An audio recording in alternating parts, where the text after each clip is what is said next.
परमेश्वर के नाम के स्तुति प्रशंसा हुए फिर से और एक बार नए साल के पहले इतवार के दिन प्रभु की आराधना स्तुति प्रशंसा करने के लिए परमेश्वर ने एकत्रित किया, इसलिए मैं परमेश्वर को धन्यवाद देता हूँ। साथ साथ आप सबको परमेश्वर की आराधना करने के लिए ऑनलाइन के माध्यम से और हमारे साथ जुड़कर जो यहाँ पर रहकर भी जो आराधना स्तुति प्रशंसा करने के लिए समय निकाल कर आए, आप सबको आदि और अंतिम वर्षा भेजकर आशीष देने वाले यीशु मसीह के नाम से जय मसीह की। आप सबको नया साल के मुबारकबाद देना चाहता हूँ। जैसे अपने पिछला सप्ताह सुना था, परमेश्वर के पवित्र वचन से परमेश्वर अपनी आशीषों से हमें भरपूर करने वाला परमेश्वर है। परमेश्वर अपना वायदा हमारे जीवन में पूरा करते हैं। सुबह का वक्त भी मैं परमेश्वर से प्रार्थना कर रहा था कि कलीसिया के लिए परमेश्वर, मेरे लिए परमेश्वर, आप कौन सा वचन देना चाहते इस नए साल में। इस पिछले साल के अंत में आपने बहुत सारी बातें हमसे कहा कि साल में आप आशीष देने वाला परमेश्वर है, अनुग्रह देने वाला परमेश्वर है और हमारी ज़रूरत को पूरा करने वाला परमेश्वर है। आपने कहा था कि हम अन्न, दाखमधु और टटके तेल को संचय कर पाएंगे। सारी बातें परमेश्वर आपने कहा था। तो आज इस सुबह का वक्त आप कौन सा वचन हमारे जीवन में देना चाहते हैं। जब मैं परमेश्वर से प्रार्थना कर रहा था बीते 4-5 दिनों से, परमेश्वर ने मेरे जीवन में 2-3 आयतें दिया। उन आयतों से परमेश्वर हमारे जीवन के अंदर अपना वचन डालकर हमें मजबूत करना चाहते हैं। अपना वायदा को और एक बार हमारे साथ बांधना चाहते, या उस बात को परमेश्वर और एक बार हमें याद दिलाना चाहते कि परमेश्वर हमारे जीवन में इस साल में कैसा कार्य करने वाला। सो मैं चाहूंगा कि आप में से कोई भी एक जन इफिसियों का पत्र उसका 3 अध्याय उसका 20वां पद को निकाले। साथ में कोई भी एक जन उत्पत्ति की किताब 16 अध्याय उसका 13वां पद को निकाले। एक जन पढ़िए इफिसियों का पत्र 3 का 20। दूसरा कोई पढ़े कि उत्पत्ति की किताब 16 अध्याय उसका 13वां पद। सो इस वचन के द्वारा आज वास्तव में परमेश्वर हमसे बातचीत करेंगे। पढ़िए। अब जो ऐसा सामर्थी है कि हमारी विनती और समझ से कहीं अधिक काम कर सकता है, और सामर्थ्य के अनुसार जो हम में कार्य करता है।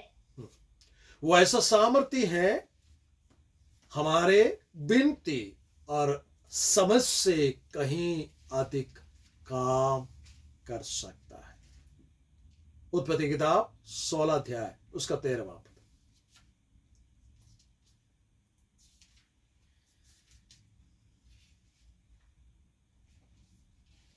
तब उसने यहोवा का नाम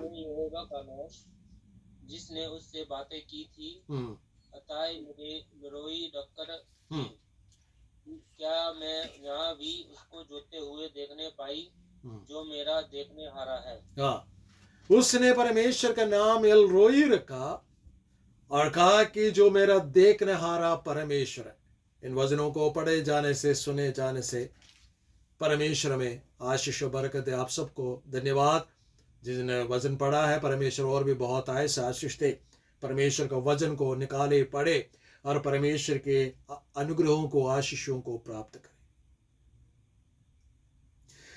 जो मैंने परमेश्वर से प्रार्थना किया, परमेश्वर ने मुझसे ये वचन देकर कहा कि तुम्हारा विनती और तुम्हारे समझ से कहीं अधिक कार्य करने वाला परमेश्वर है। पिछले सप्ताह परमेश्वर का पवित्र वचन से परमेश्वर ने कहा, यदि तुम मेरी आवाज को सुनकर मेरे आज्ञाओं को मानेंगे तो मैं तुम्हारे जीवन में अन्न, नए दाखमधु और टटके तेल संचय करने का अवसर तुम्हारे जीवन में। आज परमेश्वर सुबह का वक्त मुझसे और आपसे यूं बातचीत करना चाहते, जिसकी आराधना उपासना हम करते हैं, वो परमेश्वर ऐसा सामर्थ्यशाली है कि हम जो भी प्रार्थना करते हैं उससे कहीं अधिक का मतलब है हमारे समझ से भी कहीं अधिक परमेश्वर कार्य करने वाला परमेश्वर है। उत्पत्ति किताब में जो वचन मैंने पढ़ा, वहां पर एक स्त्री परमेश्वर का नामकरण या परमेश्वर का एक नाम से पुकारती है, एल रोय। वो कौन है? हाजरा। हाजरा एक मिस्र देश से अब्राहम के परिवार में आ जाती है। एक दासी के रूप में साराई उसे ले आती है मिस्र से। कुछ समय बीतने पर परमेश्वर का वायदा अब्राहम और सराई के जीवन में पूरा न होने की वजह से सराई एक कोशिश करती है कि उस दासी के द्वारा परमेश्वर ने वायदा किया हुआ बातों को प्राप्त करने का कोशिश। अर्थात परमेश्वर ने अब्राहम से इस प्रकार कहा था, जिस देश के विषय में मैं तुम्हें कहता हूं उस देश की ओर चल पड़, मैं तुम्हें एक बड़ी जाति बनाऊंगा। लेकिन काफी साल बीतने पर भी, लगभग 15-20 साल बीतने पर भी परमेश्वर की ओर से जब वो आशीष नहीं मिला तो सराई ने क्या किया कि एक शॉर्टकट अपनाया। अपने तरीके से, अपने बुद्धि से, अपने समझ से परमेश्वर के योजना को पूरा करने का प्रयास किया। और परमेश्वर का पवित्र वचन में लिखा है कि जब सराय ने उस दासी हाजरा को अब्राहम के साथ सोने का और अब्राहम के द्वारा गर्भवती होने का अवसर दी, जब साराई ने देखा कि हाजिरा गर्भवती हो गया, हाजरा के जीवन में आशीष आने लगा, तो क्या हुआ? साराई उसको सताने लगा। उसको दुख इतना बढ़ गया कि वो उस जगह पर रह नहीं पाई, वहां से भाग निकलकर एक मरुभूमि में जाकर वहां पर बैठ गई और अपनी किस्मत के ऊपर किस्मत को कोस कर और रोने लगी। परमेश्वर का पवित्र वचन में इस प्रकार लिखा है, वहां पर एक सोते के ऊपर परमेश्वर का स्वर्गदूत प्रकट हुआ और स्वर्गदूत ने पूछा, हाजरा तू कहां से आई, क्यों यहां पर आई, तू कौन है? वो कहती है कि मैं अपने सराय, अपने मालकिन से भाग कर इधर आया हूं, मेरा नाम हाजरा है। परमेश्वर का स्वर्गदूत इस प्रकार कहते हैं, वापस चले जाओ, वहां पर रह, मैं तुम्हें आशीष देने वाला हूं। तेरे आशीष को कोई रोक नहीं सकता है। परमेश्वर का पवित्र वचन में स्वर्गदूत इस प्रकार कहते हैं कि तुम्हें एक पुत्र जनेगी और उस पुत्र के द्वारा मैं बहुत बड़ी जाति तुम्हें बनाऊंगी और उस पुत्र से 12 प्रभुता करने वाला 12 लोग निकल कर आएंगे। वो अपने भाइयों के खिलाफ हो जाएंगे, उसके गिनती भी बहुत होंगे, अनगिनत होंगे। इस हाजिरा ने सिर्फ अपना दुख खत्म करने का विषय है, इस दुख से कैसे बचूंगी इस विषय में सोच कर बैठे थे।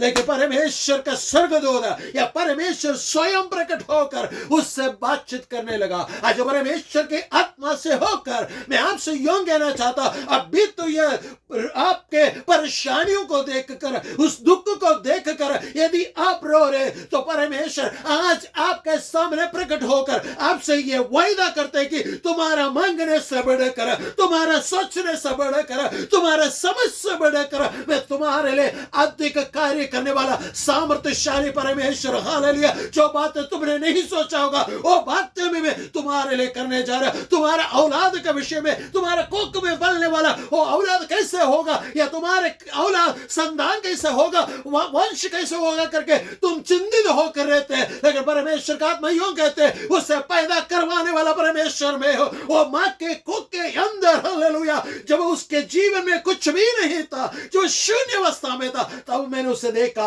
उसके विषय में सारी बातें मेरे किताब में, मेरे पुस्तक में लिख कर रखा और उसके जीवन में आशीष देने वाला परमेश्वर में मैं उससे एक बड़ी जाति बनाकर ओ प्रभु, हालेलुया, राज्य करने वाला, प्रभुता करने वाला लोग उसके वंश से निकल कर आएंगे। हालेलुया, परमेश्वर का महान करुणा उसके ऊपर रहेगा और अकेला रहकर वो जहां कहीं पैर रखेगा उस देश को अपने वश में करने वाला तेरा वंश होगा। आज परमेश्वर का आत्मा सुबह का वक्त आपसे और मुझसे यूं कहना चाहता, हमारे समझ से भी कहीं अधिक होकर परमेश्वर कार्य करता है। तो स्त्री हाजरा इस प्रकार कहते हैं, मुझे देखने वाला परमेश्वर को मैंने देखा, उस परमेश्वर ने मुझसे बातचीत किया, इसलिए मैं उसका नाम रख रहा हूं कि एल रोई। जब परमेश्वर के बाइबल के अंदर के 66 किताबों को अगर हम पढ़कर देखें, किसी और स्त्री ने परमेश्वर का नाम नहीं रखा, अलग अलग परमेश्वर का दास लोगों ने परमेश्वर का नाम रखा। हालेलुया। परमेश्वर उनके जीवन में जो जो कार्य किया, उन कार्यों के अनुसार उन्होंने हालेलुया परमेश्वर को नाम रखा। हालेलुया। लेकिन इस 66 किताबों में एकमात्र स्त्री हाजिरा है जिसने परमेश्वर का कार्य को देकर, अद्भुत कार्य को देकर उसका नाम रखा और कहा कि एल रोई, जिसका मतलब है कि the one who sees me, जो मुझे देखते हैं। मेरा देख रहा परमेश्वर है, मेरे उद्भव को जानने वाला परमेश्वर, मेरे हालेलुया जाने को आने को पहचान वाला परमेश्वर, मेरे मुंह से निकलने वाला हर एक शब्द को उससे पहले ही दूर से ही समझ लेने वाला परमेश्वर। हालेलुया। मेरे उठना बैठना जानने वाला परमेश्वर, मेरा लेटने को समझने वाला परमेश्वर। मैं आपसे परमेश्वर का आत्मा से होकर कहना चाहता हूं, जिसकी आराधना उपासना में और आप करते हैं, वो परमेश्वर एल रोई परमेश्वर है।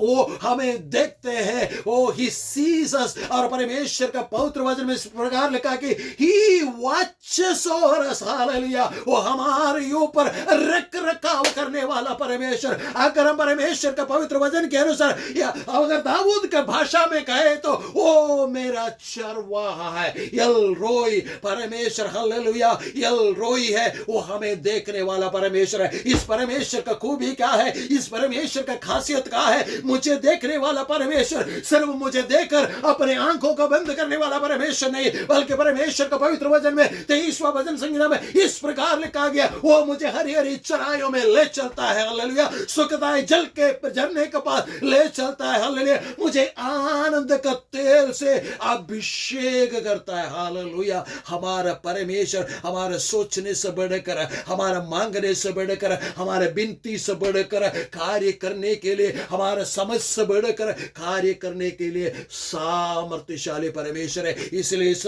साल का शुरुआत में परमेश्वर इस प्रकार कहना चाहते हैं, अपने दिल को ढाढ़स बांध कर रखो, क्योंकि परमेश्वर जिसने आपको बुलाया, जो आपको देखते हैं, जो आपके साथ चलते हैं, जो इम्मानुएल परमेश्वर है। हालेलुया। दुनिया के अंत तक आपके साथ संग रहने वाला मेरा परमेश्वर यो कहते हैं, अपने दिल को ढाढ़स बांधो। जिस वायदा का विषय मैंने तुमसे कहा, उन वायदाओं को मैं पूरा करने वाला परमेश्वर है। तुम्हारा समझ से परे भी तुम्हारे लिए अद्भुत कार्य करने वाला परमेश्वर है।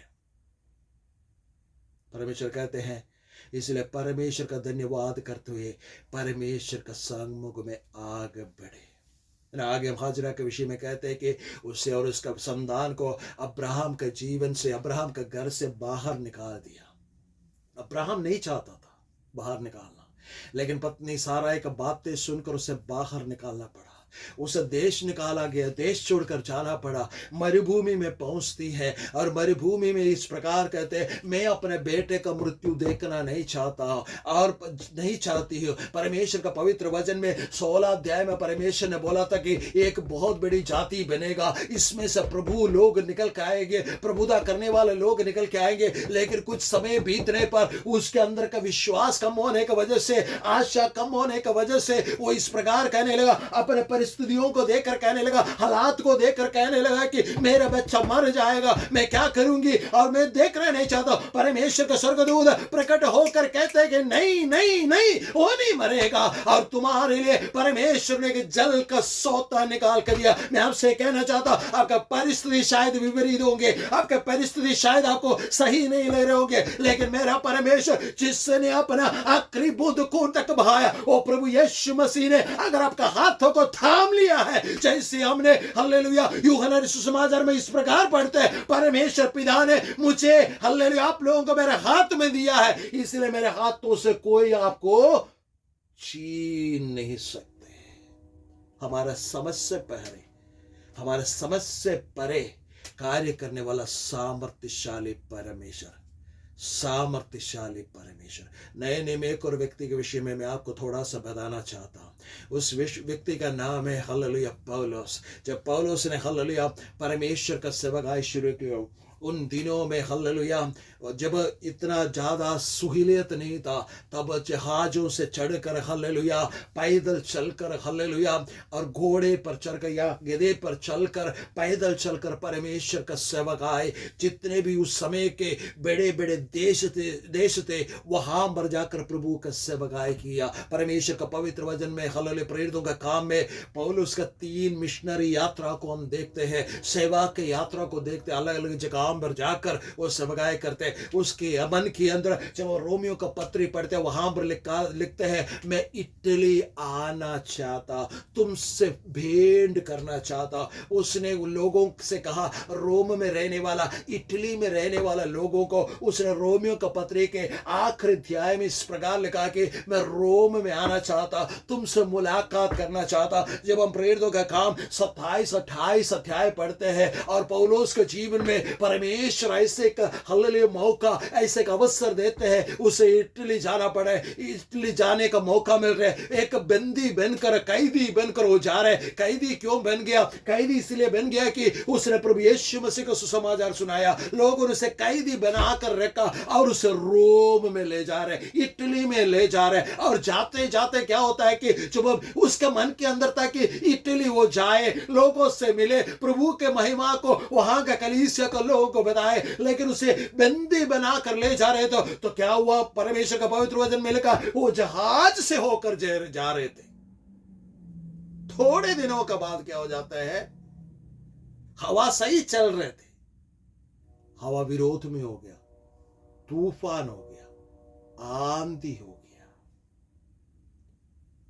14 दिन तक सूर्य चंद्रमा को देख नहीं पाया। उनका पास जो कुछ भी थे सब कुछ उन्हें फेंक दिया, जल पे, सागर पे, समुद्र पे फेंक दिया। लेकिन 14वां रात के वक्त पौलुस इस प्रकार कहते, जिसकी सेवा उपासना मैं करता हूं, उस परमेश्वर का स्वर्गदूत मेरे पास आकर इस प्रकार कहने लगा कि मैंने तुम्हें हालेलुया बचा कर रखा और बचा कर रखूंगा, और जितने भी लोग तुम्हारे साथ है उनका प्राण भी मैं तुम्हारे हाथों में देता हूं। 14वां दिन उठकर कहते हैं कि परमेश्वर ने कहा कि हमसे कोई भी मरेगा नहीं, हमारा माल को नुकसान हुआ लेकिन जान बचे रहेंगे। जब ये कहने के बाद ये हो जाता है, उनका शिप, उनका पानी जहाज, उनका नाव टूट जाता है। वहां से वो तैर कर 28 अध्याय उसका पहले आयत में इस प्रकार लिखा है कि एक द्वीप में, एक टापू में पहुंचता है। टापू में जब पहुंचता है, उनको ये पता लगता है कि उस टापू का नाम रखा गया है, उस टापू का नाम है माल्टा। माल्टा शब्द करते हैं मां से भी कहीं अधिक देखभाल करने वाला, मां से भी कहीं अधिक देखभाल करने वाला। साथ देने के लिए कोई नहीं था। सब लोग उसे छोड़कर जाना चाहा जब आंधी तूफान आया, लेकिन परमेश्वर ने कहा, मैंने तुम्हें बचाया, तू जरूर इटली जाएगा, तेरे साथ में जो लोग हैं वो भी इटली जाएगा। और तैर कर वहां पर जब पहुंचा, उसने उस टापू का नाम माल्टा पाया। माल्टा शब्द करते हैं कि एक मां से भी बढ़कर देखभाल करने वाला। मैंने पौलुस से पूछा, पौलुस अब तुम्हारे मन के अंदर क्या हो रहा है? वो मुझसे कहने लगा, खुशी खुशी से मेरे मुंह से ऐसा गीत निकल के आ रहे कि मैं इस प्रकार गाना चाहता कि पहुंचोगे तुम उस पार सियोन के यात्री। हाँ, पहुंचोगे उस पार तुम सियोन के यात्री, लहरों को देखकर डरना नहीं। पहुंचोगे उस पार तुम सियोन के यात्री, लहरों को देखकर डरना नहीं, सागर को, आंधियों को, सागर को, आंधियों को, जिसने बनाया वो है कश्ती में तेरी, जिसने बनाया वो है कश्ती में तेरी। पहुंचोगे उस पार तुम सिय्योन के यात्री। पौलुस मुझसे कहने लगा कि आंधी और तूफान को, सागर को बनाए हुआ परमेश्वर मेरे जीवन में है। हाँ, मैं जो जिस्मानी रूप से जो जहाज तो टूट गया, लेकिन मेरा परमेश्वर ने मुझे कहां पहुंचाया? माल्टा में पहुंचाया। मां से भी ज्यादा बढ़कर प्रेम करने वाला, देख रेख करने वाला एक टापू में पहुंचाया। और पौलुस के जीवन में क्या होता है मालूम है? वहां सर्दी का समय था, सब लोगों ने आग जलाया, आग सुलगाकर जब वो आग के हालेलुया सेक ले रहे थे, आग सेक रहे थे, तो क्या हुआ? एक लकड़ी का गट्ठा उठाकर वो आग में डालता है। परमेश्वर का पवित्र वचन में लिखा है कि वहां से एक सांप निकल कर आकर उसके हाथ में लिपट जाता है। शैतान का आखिरी चाल पौलुस का इच्छा पूरा न हो जाए। वो सांप ऐसा था, जो भी उसे छूता है उसका शरीर फूल कर खत्म हो जाता है, मर जाता है। लेकिन पौलुस ने क्या किया? जो आग सुलगा कर बैठे थे उसी आग में उसको झटक दिया, और लोग देख के बैठा कि अभी पौलुस मरेगा, अभी पौलुस मरेगा। उसकी इच्छा, उसकी हालेलुया इच्छा जो है कभी पूरा होने वाला नहीं है। लेकिन परमेश्वर का पवित्र वचन में क्या लिखा है? परमेश्वर का पवित्र वचन में क्या लिखा मालूम है? पौलुस मरा नहीं, पौलुस मरा नहीं। 3 महीने तक उन लोगों का हालेलुया मेहमान बनकर उस जगह पर रहा, और 3 महीने का बाद उससे हालेलुया इटली की ओर, रोम की ओर उसे रवाना किया। तो क्या है? उसके जहाज भर के सामान देकर उससे भेजा। मैं आपसे परमेश्वर का आत्मा से होकर कहना चाहता, आज सुबह का वक्त, इस पहले हालेलुया इतवार के दिन, इस साल के नए साल के पहले इतवार के दिन, परमेश्वर की आत्मा मुझसे और आपसे यूं कहना चाहता है, यूं कहना चाहते हैं, आपको जो कुछ भी नुकसान हुआ है बीते समय में, उस समुद्र में, उस आंधी में, उस तूफान में, जो कुछ भी आपने खोया है, उस बढ़कर मेरा परमेश्वर हालेलुया आपको मेहमानों के रूप में रखकर आपके जीवन में हालेलुया जहाज भर के आशीष देकर आपको मेरा परमेश्वर इस्तेमाल करेगा। क्योंकि जिसकी आराधना उपासना हम करते हैं वो परमेश्वर हमारे विनती से, हमारे समझ से अधिक, कहीं अधिक काम करने के लिए सामर्थ्यशाली है। क्योंकि ही सीes us, वो हमें देखते हैं। वो एल रोई परमेश्वर है, वो एल रोई परमेश्वर है। वो हमारे साथ हमेशा रहते हैं, अपने भवन में हमें लेके जाते हैं, हमें हरी हरी चराइयों में बिठाते हैं, हालेलुया सुखदाई जल के झरने के पास ले चलता है, हमारे शत्रुओं के सामने हमारे लिए मेष बिछाते हैं। मेरा परमेश्वर सन 2025 में आपके जीवन में, कुछ चुने हुए लोगों के जीवन में एक कार्य करने जा रहे। हालेलुया मेरा परमेश्वर आदि और अंतिम समय का वर्षा को भेजेंगे आपके जीवन में। अन्न दाक मधु हालेलुया टटके तेल आकर वो आप संचय कर पाएंगे। साथ साथ मेरा परमेश्वर आपको हरी हरी चराइयों में ले चलेंगे। हालेलुया आपके साथ जितने भी वायदे किए थे वो सारे वायदा परमेश्वर पूरा करेंगे। आपके वंश से प्रभुता करने वाले लोग निकल कर आएंगे। आपने जो कुछ भी खोया है उससे बढ़कर मेरा परमेश्वर देने जा रहे हैं। क्योंकि जिसकी आराधना उपासना हम करते हैं वो हमारे बिनती से, हमारा समझ से कहीं अधिक कार्य करने के लिए सामर्थ्यशाली है। इसलिए हिम्मत बांधे, आशा रखे, विश्वास करे, प्रभु में आगे बढ़ते जाए, प्रभु के आशीषों को आपके जीवन में आप ग्रहण करें। इन वचनों के द्वारा परमेश्वर में आशीष बरकत दे। आइए हम अपनी आंखों को बंद करें, हम प्रार्थना